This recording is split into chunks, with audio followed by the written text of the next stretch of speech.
섬뜩한 행운의 편지.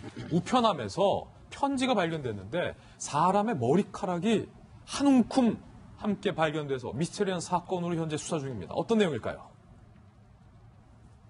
섬뜩한 행운의 편지. 우편함에서 머리카락이. 전주의 한 아파트 단지 내에서 한계동 전체의 우편함에서, 한계동에 얼마나 호수가 많습니까? 전체 우편함에서 정체불명의 편지가 무더기로 발견이 됩니다. 편지 봉투 안에는 지금 사진에 보이시는 것처럼 사람의 머리카락이 한 움큼 들어가 있었고 타이핑된 편지도 함께 있었다고 합니다. 그 편지를 열어본 주민들 입장에서는 사람 머리카락이 갑자기 나오니까 얼마나 섬뜩하고 깜짝 놀랐을까요? 행운의 편지 내용은 이렇습니다. 이 편지를 포함해 7통을 행운이 필요한 사람에게 보내주셔야 한다. 이 편지를 보내면 7년의 행운, 안 보내면 3년의 불행이 있을 것이다. 봉투 겉면에는 발신인에는 해당 아파트의 주민 A씨라는 이름이 적혀 있었습니다. 다른 사람을 사칭한 것이죠. 이 A씨는 정작 나는 이런 편지를 보낸 적이 없다. 누군가가 내 명의를 도용한 것 같다라고 의아해하고 있는 그런 상황입니다. 억울한 A씨가 직접 경찰서에 방문해서 확보한 편지 총 23통과 머리카락을 넘기고 수사를 의뢰한 상황입니다. 경찰은 이게 진짜 실제 사람 머리카락이 맞는지, 도대체 그 많은 사람의 머리카락이 어디서 구한 건지 국가수의 정밀 감식을 요청한 상황입니다. 해당 편지들 특정 우체국에서 발신된 사실이 확인됐고 누가 보냈는지 용의자를 찾고 있는 그런 상황. 백준 팀장님, 이게 좀 남양 특집도 아닌데 그렇습니다. 상당히 좀 무서운 사건이에요. 전주 덕진경찰서 경제수사팀에서 좀 수사를 하고 있는데요. 이제 이런 내용을 보면서 저도 느끼는 게 있어요. 왜 그러냐면 행운의 메시지라고 해서 가끔 받는 경우가 있습니다.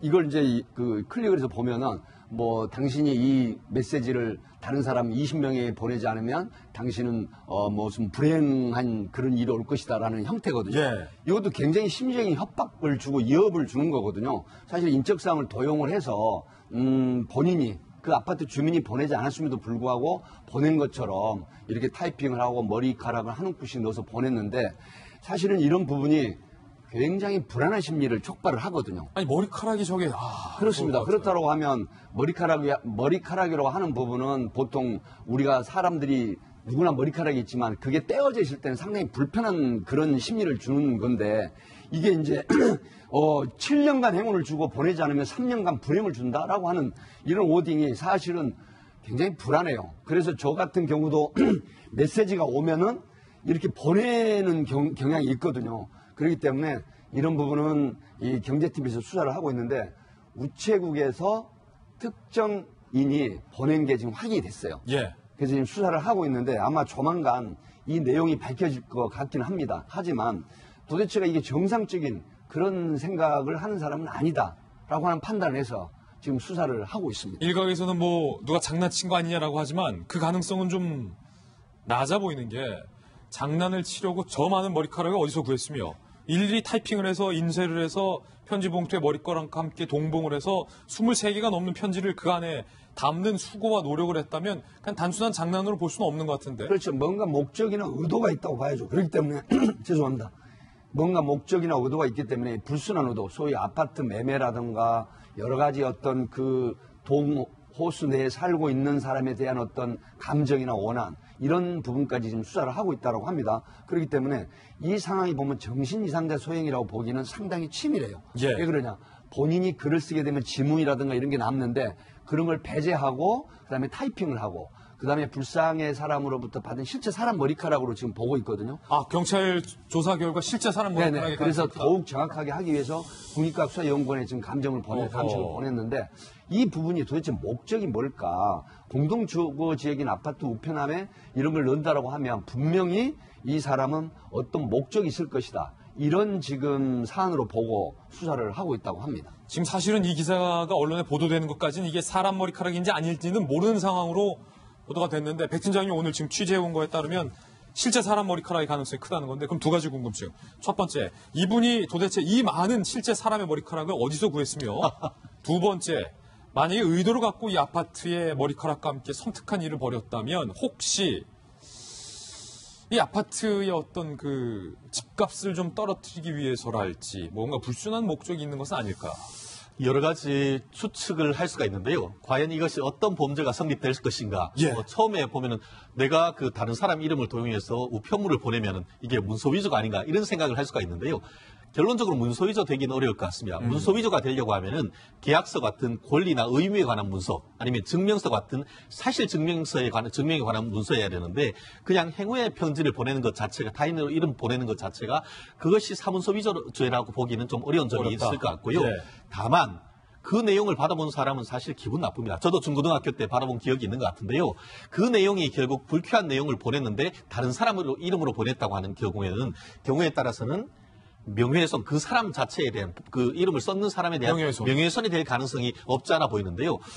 그리고 만약에 지금은 이제 우편으로 보냈습니다만 그것을 실제로 자기가 가서 우체함에 이렇게 넣었다고 하면은 그것 같은 경우에 따라서는 주거 침입이 될 수 있는 이런 부분이 있는데 현재로서는 그 여러 가지 가능성을 염두에 두고 지금 경찰이 조사를 하고 있는 것 같습니다. 머리카락을 만약에 온당치 못한 방법으로 획득했다면 그건 역시 혐의가 될 수 있겠군요. 근데 이제 그것을 이제 버린 그 쓰레기장에서 주었거나 아니면은 뭐 예를 들어서 그 우리 미용소나 그런 데서 이제 얻었다라고 한다고 하면은 그건 문제가 안 되겠죠. 그렇지만 그런 것 또한 이제 허락받지 않고 어디에서 지금 그 훔쳐가지고 왔거나 하면은 그 자체로서도 타인의 재물에 대한 절취가 될 수 있는 그런 부분이라서 결국 어떤 과정이 있는지는 최종적으로는 수사를 통해서 밝혀야 될 것 같습니다. 그리고 더불어서 지금 그것을 보낸 장소가 특정이 됐다고 합니다. 그렇다고 하면은 CCTV를 통해서 누가 보냈는지 아마 멀지 않은 시간 내에 경찰 충분히 잡아낼 수 있을 것 같습니다. 이게 지금 상당히 좀 궁금해하시는 분들이 많기 때문에 배 팀장님께서 요거 경찰 수사 결과 나오면 좀 발빠르게 알겠습니다. 저희 돌직구쇼에서 제일 먼저 좀 전해주시길 부탁드리겠고요.